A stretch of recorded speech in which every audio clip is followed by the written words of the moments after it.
Assalamualaikum warahmatullahi wabarakatuh.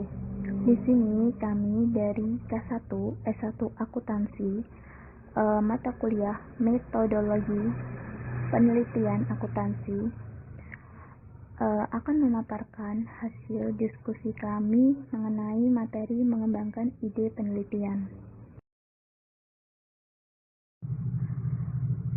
Sebelum menginjak ke materi, alangkah baiknya saya memperkenalkan anggota kelompok saya. Yang pertama yaitu saya sendiri, Anissa Nur Afifah, NPM 025. Yang kedua, Taufik Khairuddin, NPM 046.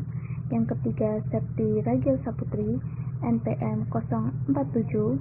Yang keempat, Arung Abinaya Nasrullah, NPM 089. Yang kelima, Rizky Ananda Yulia, NPM 147.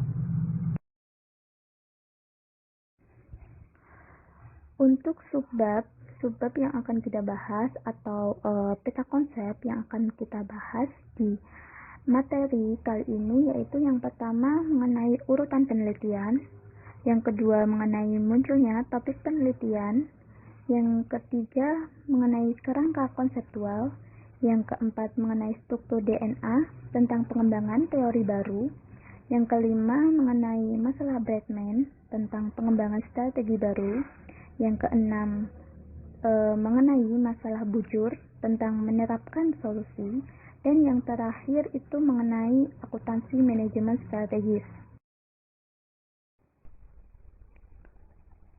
Yang pertama yaitu urutan penelitian.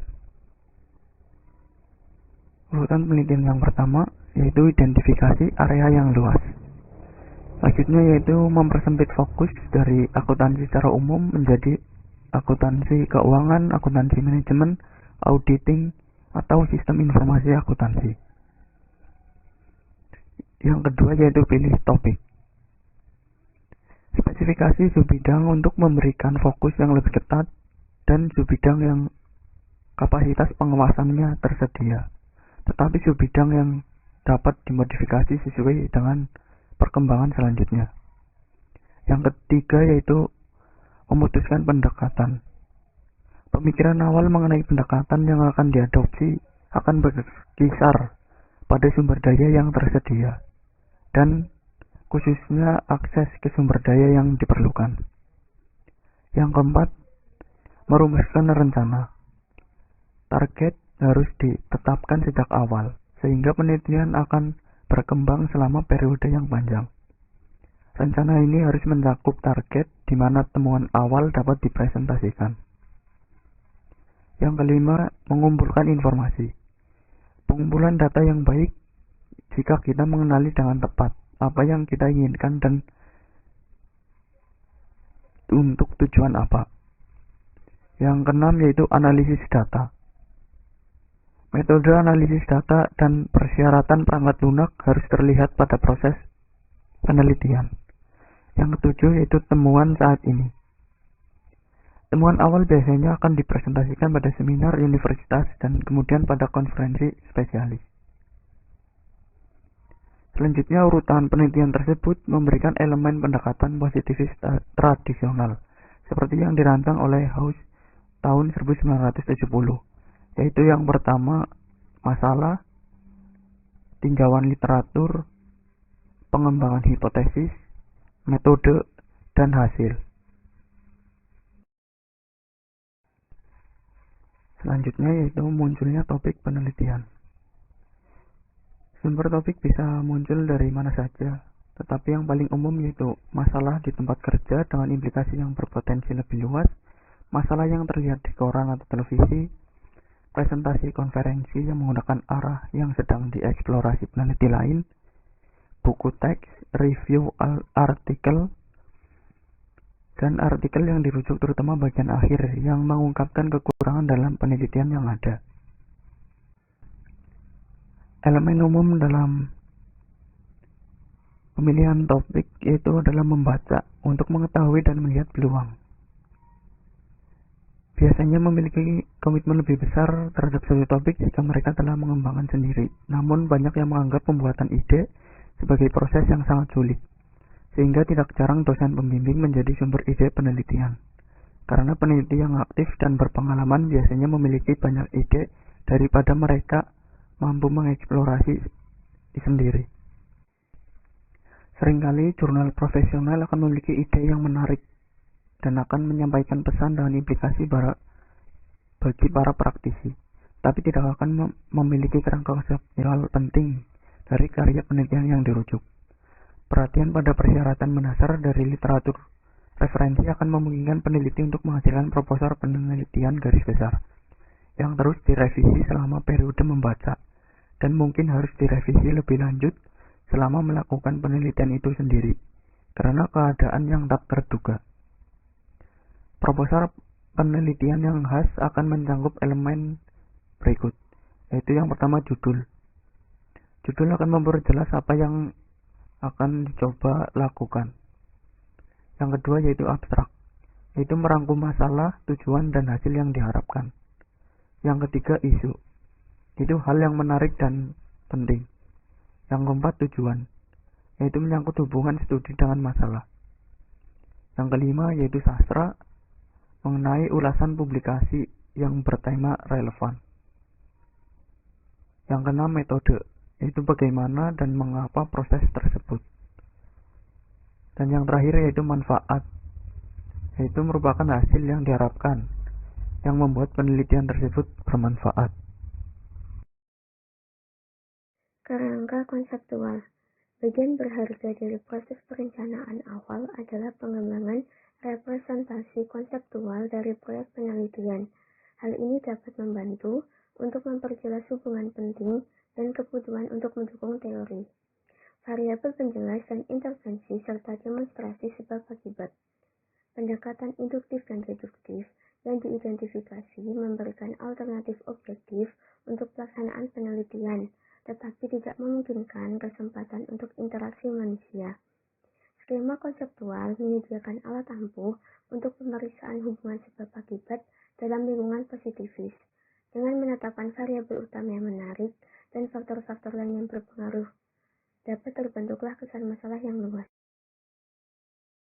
Gambar 2.5 membahas mengenai proses deduktif, di mana dimulai dari teori masuk ke operasionalisasi konsep dan akan masuk ke teoritis melalui pengamatan, di mana nanti jika dipalsukan akan menjadi buang teori dan jika tidak dipalsukan akan menjadi prediksi masa depan pengamatan. Untuk gambar 2.6 membahas mengenai skema konseptual, di mana satu masalah itu bergantung dengan variabel-variabelnya, di mana jika mandiri variabel itu akan berpengaruh dengan variabel dan akan bergantung pada variabel. Sedangkan untuk gambar 2.7 membahas mengenai masalah pengukuran, di mana mandiri variabel itu akan diukur dengan identifikasi dan ukuran. Untuk moderasi variabel akan diukur dengan identifikasi dan kontrol, dan variabel yang bergantung diukur mengenai identifikasi dan ukurannya. Baiklah, kita lanjut ke slide 8 ya teman-teman. Menurut Friedman dan Line pada tahun 2001 meneliti perkembangan stereotip, spin counter, dan implikasinya bagi masa depan profesi akuntansi. Mereka mengidentifikasi sejumlah teori sosiologis yang dapat membantu pembentukan kerangka konseptual kami. Yang pertama ada Hamilton dan Troiler pada tahun 1986, halaman 13, menyatakan bahwa stereotip ditentukan oleh proses pembelajaran kognitif, motivasi, dan sosial.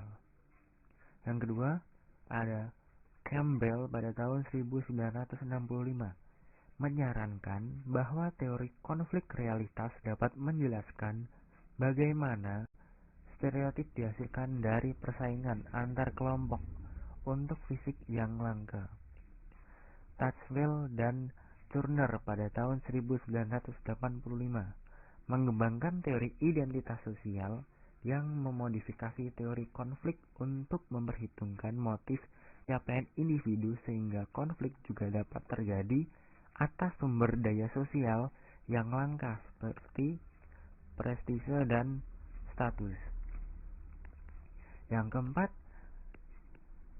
Struebe dan Inso pada tahun 1989 halaman 14 merekomendasikan pertimbangan simultan dari 3 pendekatan: teori pembelajaran sosial, teori identitas sosial, dan teori konflik. Lanjut pada halaman 9, struktur DNA, pengembangan teori baru.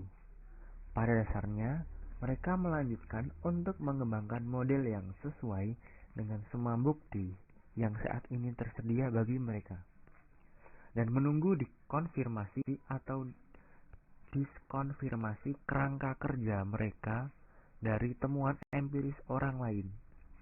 Implikasi yang lebih umum bagi peneliti adalah kewaspadaan konstan dan sikap mempertanyakan terhadap karya orang lain dan publikasi yang ada. Lanjut pada halaman 10, masalah Bradman, pengembangan strategi baru. Dalam hal ini, seorang Donald Bradman, pemain kriket yang luar biasa dalam semua permainannya, yang memiliki cara bermain unik di dalam sebuah tim, ia berhasil mencetak beberapa gol dengan cara tanpa memperdulikan kalau ia mempunyai tim dan aturan permainan kriket di dalam permainan tersebut. Strategi pengembangan baru untuk masalah Bradman diantaranya: yang pertama, mengubah kondisi bermain; kedua, mengubah aturan bermain; ketiga, mengganti bowling; keempat, mengubah penempatan bidang; kelima, memperkenalkan serangan body line. Implikasi yang lebih umum untuk penelitian adalah bahwa mungkin ada keadaan hukum, moral, etika atau profesional yang mencegah baik pelaksanaan penelitian atau pelaksanaan rekomendasi dari temuan penelitian. Yang berikutnya adalah masalah bujur serta menerapkan solusi. Penelitian selanjutnya yaitu mengenai masalah pengukuran bujur yang sangat rumit karena perbedaan waktu dan belum adanya alat pengukur yang pas untuk digunakan. Untuk mengukur waktu lokal tidak menjadi masalah, terutama selama jam-jam siang hari. Tetapi tanpa adanya penunjuk waktu yang akurat, pengetahuan tentang waktu yang sesuai di titik dasar tetap menjadi masalah yang cukup besar. Salah satu cara yang dapat digunakan yaitu dengan arloji untuk menjaga waktu dengan tepat. Tetapi karena pergerakan kapal, variasi panas dan dingin, basah dan kering, dan perbedaan gravitasi di berbagai garis bintang, jam tangan seperti itu tidak pernah dibuat. Solusi yang dapat digunakan yaitu yang pertama adalah dengan menggunakan metode yang ada. Dengan menggunakan metode yang ada, sebagian besar terbatas pada pendekatan perhitungan mati dan metode kompas. Perhitungan mati membutuhkan perkiraan kecepatan kapal yang harus dibuat bersamaan dengan perhitungan pengaruh kecepatan dan arus angin. Keberhasilannya bergantung pada keahlian berlayar yang baik, peta yang andal, dan keberuntungan. Yang selanjutnya adalah menggunakan data gerhana. Data eklipse dianggap sebagai berpotensi berguna. Gerhana, sonar, dan bulan memberikan peluang jika diketahui kapan mereka diharapkan diamati di lokasi lain, tetapi kejadian seperti itu terlalu jarang untuk memberikan bantuan navigasi yang realistis. Yang ketiga adalah metode jarak bulan, melibatkan pengukuran jarak antara bulan dan matahari di siang hari dan antara bulan dan bintang di malam hari. Metode seperti ini membutuhkan data rinci tentang jejak bulan dan posisi masing-masing bintang sehingga hilangnya bintang tertentu di belakang bulan dapat diprediksi. Kemudian, pengukuran aktual terkadang terbukti tidak mungkin karena berbagai alasan. Adanya kondisi cuaca yang menyebabkan kabut atau awan tebal, bulan begitu dekat dengan matahari selama sekitar 6 hari per bulan sehingga menghilang muncul dari pandangan, dan bulan berada di sisi bumi yang berlawanan dari matahari selama sekitar 13 hari per bulan. Yang selanjutnya adalah akuntansi manajemen strategis. Dalam akuntansi dapat mengamati identifikasi definisi dan solusi untuk masalah bisnis praktis. Solusi yang memerlukan spesifikasi, hati-hati, dan pertanyaan, penelitian, pengembangan hipotesis, dan strategi implementasi alternatif. Jadi John Harvey Jones tahun 1992 pemecah masalah terkenal dari serial televisi Eponymous, merinci pendekatan terhadap penyelidikan masalah praktis dalam situasi bisnis nyata. Aktivitasnya mungkin dianggap sesuai ke bentuk penelitian tindakan di mana ia secara aktif berkolaborasi di tempat dengan individu lain.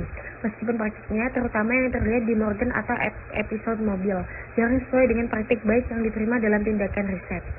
Tampaknya pengembangan model sistematis selama sesi pertama untuk aplikasi di seri kedua pecah masalah 2. Inti dari model ini adalah spesifikasi pertanyaan penelitian didasarkan pada analisis laporan keuangan yang dipublikasikan dan pengamatan empiris terhadap situs tersebut. Menariknya, spesifikasi pertanyaan penelitian ini jarang bertetapan dengan spesifikasi CEO organisasi yang bersangkutan, dan pengamatan lebih lanjut dan pembandingan terhadap kinerja organisasi lain memungkinkan pengembangan hipotesis dan pendekatan abstraksi yang dapat menghasilkan hasil yang diinginkan.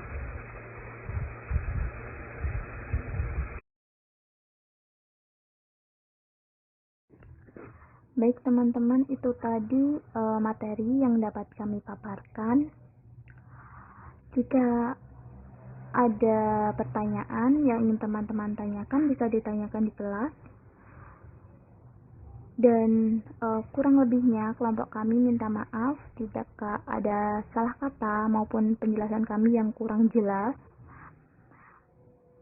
Untuk itu tolong dimaafkan. Dan sekali lagi terima kasih bagi teman-teman yang sudah menyimak video kami dari awal sampai akhir. Semoga bermanfaat bagi teman-teman dan sukses semua untuk teman-teman. Akhir kata, wassalamualaikum warahmatullahi wabarakatuh.